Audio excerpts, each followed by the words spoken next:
Halo, saya Rudi Poa dari rudipoa.com, Karya Indah Motor. Hari ini saya membicarakan pelumas untuk KTM dan Husqvarna Anda.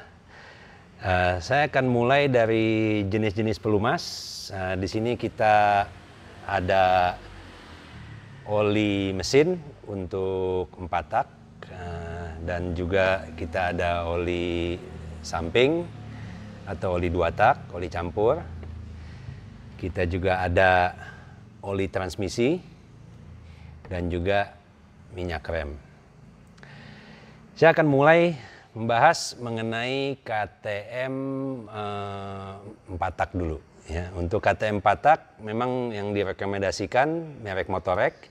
Nah, oli ini kita lebih condong menggunakan yang 1060 karena 60 harusnya lebih tahan panas dibandingkan yang 50. Tapi walaupun rekomendasi pabrik cukup hanya di 50 saja, 1050. Oli 4 tak ini didesain, ini udah papan atasnya untuk Motorrad, jadi didesain untuk mesin high performance dan untuk panas yang tingkat tinggi. Nah, oli ini untuk di KTM berfungsi sebagai tidak hanya oli mesin tapi juga oli transmisi, karena KTM menggunakan satu oli saja untuk transmisi dan untuk oli mesin, tidak seperti beberapa motor Jepang lainnya yang oli transmisi dan oli mesin terpisah kamarnya. Untuk KTM semua jadi satu. Jadi oli ini bisa berfungsi dengan oli transmisi dan juga oli mesin. Nah, sedangkan untuk motor 2 tak bisa juga menggunakan oli ini. Nah, oli ini di 2 tak tentu bisa karena oli ini juga merangkap sebagai oli transmisi juga. Nah, di 2 tak kita bisa menggunakan oli ini sebagai oli transmisi, dan untuk oli mesinnya yang akan masuk ke ruang bakar yaitu oli 2 tak atau oli samping yang kita sebut biasanya. Nah, oli samping ini untuk 2 tak yang karburator harus dicampur di bensin, dan untuk ke TPI menggunakan oil injector atau pompa oli. Nah, untuk TPI kita tidak boleh sembarangan menggunakan oli samping. Tidak semua oli samping cocok untuk digunakan di TPI atau menggunakan pompa oli. Ada beberapa oli samping atau oli campur itu hanya untuk dicampur langsung ke bensin. Akan ada tertera premix only. Mungkin akan ada di mereknya ini akan ada keterangan premix only. Nah, premix only itu maksudnya harus dicampur langsung ke tangki bensin.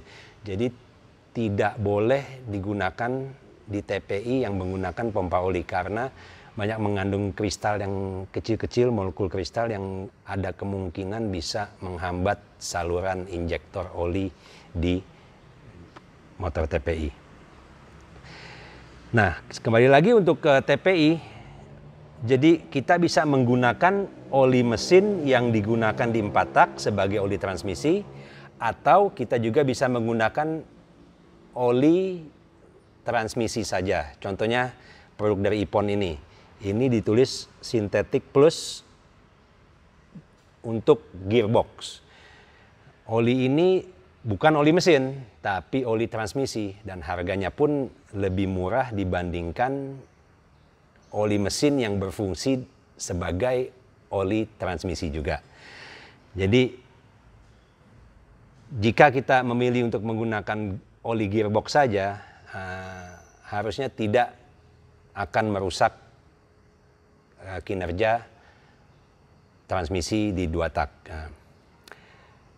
Tapi jika kita ingin menggunakan oli mesin ini, ya tidak ada salahnya juga. Memang lebih mahal dan fungsinya dual fungsi ini. Nah, untuk periode penggantian oli. Periode penggantian oli itu banyak yang pengguna trail itu salah sangka. Memang jika di motor 4 tak dengan high performance dan menghasilkan panas yang tinggi, memang walaupun oli yang berkualitas tinggi full sintetik mengandung ester ini, umurnya tetap pendek. Jadi di buku manual itu disarankan antara 10 hingga 12 jam. Biasanya itu kisarannya sekitar 400 km. Itu memang aturannya seperti itu. Nah, karena panas yang dihasilkan di ruang bakar atau di piston itu sangat tinggi. Jadi frekuensi penggantian oli dan molekul-molekul oli lebih cepat rusak dikarenakan panas mesin di ruang bakar yang sangat tinggi. Untuk 2 tak atau TPI itu kebanyakan orang mengikuti frekuensinya 4 tak yang sebenarnya agak pemborosan. Nah, saya menyebutkan itu karena saya juga ingin semakin sering ganti oli, berarti semakin banyak waste atau pengotoran lingkungan. Nah, jika kita lihat di manual untuk frekuensi pergantian oli 2 tak itu sebenarnya hingga 40 jam. Kita bisa lihat, saya akan tunjukkan di manual ini, cuplikan dari manual, frekuensi pergantian oli untuk 2 tak. Jadi bisa mencapai 40 jam, tapi itu juga relatif dari pemakaian. Contohnya jika kita banyak bermain di lumpur, banyak nyangkut dan mesin panas, biasanya kopling pun ikut panas, maka frekuensi pergantian oli itu bisa dikurangi. Jadi untuk 2 tak memang karena hanya oli transmisi, panasnya itu berbeda dengan panas ruang bakar di piston. Jadi umurnya lebih panjang, yang harus dijaga yaitu volumenya. Maka itu kita harus mengecek volume oli dalam berkala. Mungkin 2 atau 3 kali main harus kita cek. Nah, di mana ngecek olinya? Nah, saya akan tunjukkan di foto ini, di buku manual juga terdapat lubang baut 8 yang kita buka baut ini, lalu kita tuang hingga olinya sedikit belepetan atau keluar. Nah, kalau olinya sudah keluar perlahan-lahan berarti volume oli yang kita isi sudah cukup. Nah, atau kalau kita buka ada oli keluar sedikit berarti volume oli kita tidak berkurang. Harusnya untuk transmisi itu oli tidak berkurang kecuali oli itu bocor atau masuk ke ruang bakar. Kenapa masuk ke ruang bakar? Karena seal crankshaft-nya itu melemah atau sudah bocor, jadi oli merembes ke ruang bakar. Ciri khasnya ya motor otomatis akan ngebul. Walaupun dengan motor karburator sudah dikurangi campuran oli, tapi motor tetap ngebul. Nah, itu menunjukkan bahwa ada rembesan oli transmisi masuk ke ruang bakar. Itu sealnya harus kita ganti dengan seal yang baru sehingga tetap tidak mengurangi volume oli yang ada di ruang transmisi. Nah, di samping itu juga oli 2 tak itu tidak ada kacanya. Jadi secara berkala, apalagi di musim hujan sering melewati sungai, itu harus kita cek untuk memastikan bahwa warna oli tidak berubah. Jika warna oli sudah berubah menjadi coklat muda atau kopi susu, nah itu berarti sudah tercampur air dan harus segera diganti dan dikuras. Nah, jadi yang utama ini yang harus kita perhatikan volume frekuensi pergantian oli 2 tak itu tidak sama dengan 4 tak. Nah, untuk 4 tak juga seringkali memang di buku kita lihat volume oli mesin itu sekitar 1250 cc atau 1300 cc. Tapi saat penggantian oli biasanya itu kebanyakan orang memasukkan oli yang terlalu banyak. Jadi baiknya saat kita ganti oli itu kita ganti filter sekalian, lalu kita isi cukup 1 botol saja, lalu kita panasin motor sekitar 1 menit, lalu kita diamkan 1 menit lagi, lalu kita berdirikan motor itu tegak, kita lihat dari kaca apakah volume oli terlihat di kaca di kisaran setengah atau setengah lebih sedikit. Nah, jika kurang baru kita tambahkan hingga mencapai garis yang kita ingini. Jadi tidak harus berpatokan dengan volume karena saat kita menguras oli itu tidak semua oli terkuras. Jadi lebih baiknya itu jika kita mau ganti oli, motor dipanasin sedikit, mungkin 1 menit, 2 menit baru kita ganti oli. Jadi dengan oli yang hangat, tidak terlalu panas, akan lebih mudah untuk dikuras. Sebaliknya juga dengan 2 tak, saat kita ganti oli juga volume yang direkomendasikan kapasitasnya 800 ml.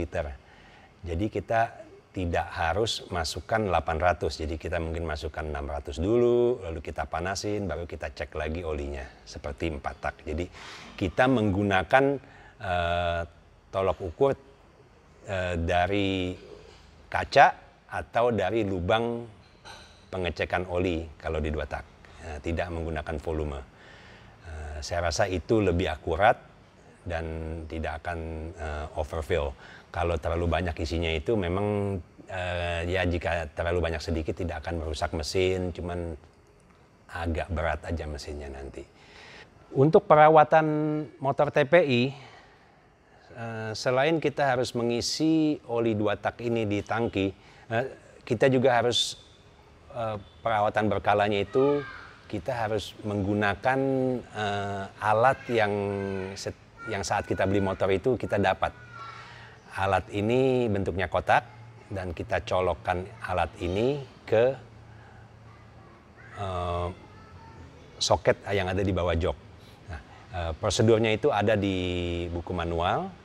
Kita harus lakukan ini untuk ngeriset timing dari pompa oli. Jadi kita tidak mau pompa oli kita itu ada angin atau juga ada timingnya berubah. Jadi TPI ini sangat canggih.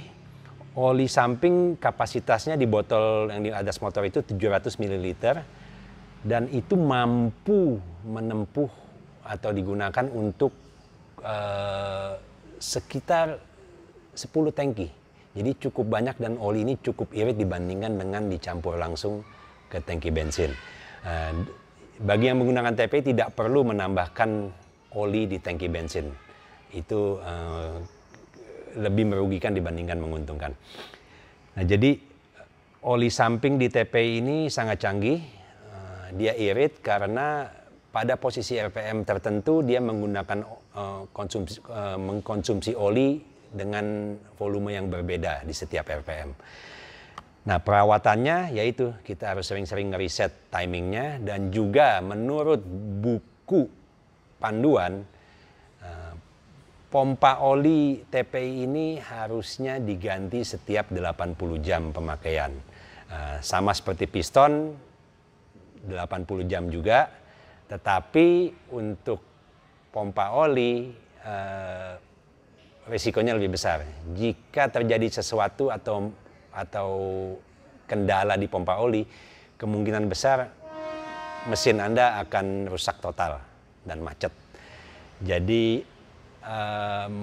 mungkin ya banyak yang telah menggunakan pompa oli ini hingga 200 jam atau 150 jam tanpa ada masalah. Itu 80 jam di buku manual itu hanya rekomendasi. Tapi sebagai asuransi sebaiknya setelah mendekati 100 atau 150 jam baiknya diganti pompa oli itu karena jika ada kendala di situ maka biaya yang harus dikeluarkan untuk mengatasi kerusakan akan besar sekali. Beda dengan piston, dia itu akan walaupun 80 jam rekomendasinya kita jalankan hingga 150 jam, itu akan memberikan tanda-tanda ringnya kendor, kompresinya berkurang, baru kita tenaganya baru kita ganti. Nah, kalau pompa dia tidak akan memberikan tanda-tanda dan kemungkinan akan langsung macet. Jadi ada baiknya pompa itu diganti tidak terlalu jauh melebihi dari rekomendasi 80 jam dari pabrik. Langkah berikutnya oli minyak rem. Minyak rem ini kita ada dua macam, ada DOT 4 standarnya yang direkomendasikan di KTM. Jika ingin menaikkan kemampuan oli minyak rem ini, kita bisa mengganti dengan titik didih yang lebih tinggi. Titik didih yang lebih tinggi ini bisa juga kita lihat dari speknya, contohnya DOT 4 dan juga ada satu lagi DOT 5.1. 5.1 bukan DOT 5. DOT 5 itu berbeda dengan DOT 5.1. DOT 5 itu sangat rentan dengan air. Jadi dengan ada airnya sedikit dia akan memberikan kita masalah. Jadi DOT 5.1 akan lebih baik dari DOT 4. Biasanya titik didih DOT 5.1 itu lebih tinggi dan memang harganya pun lebih mahal. Tapi ada juga DOT 4 yang khusus seperti Ipon ini, walaupun DOT 4 tapi ini yang didesain khusus untuk ekstrim, penggunaan ekstrim, dan titik didihnya menyamai di titik didih DOT 5.1 dan harganya pun mendekati DOT 5.1. Minyak rem ini harus sering dikuras, paling tidak 1 tahun sekali, atau saat kita gunakan dan rem kita itu sempat panas hingga blong atau masuk angin, nah itu baiknya karena sudah mendidih, baiknya dikuras dan diganti. Jadi dikuras setiap tahun, tidak ditambahin aja. Jadi harus dikuras dan diganti semuanya dengan yang baru, sekalian dibersihkan mangkok di master silindernya. Sekian yang saya ingin ulas hari ini mengenai oli, semoga membantu untuk menjaga KTM dan Husqvarna Anda selalu dalam kondisi prima. Terima kasih.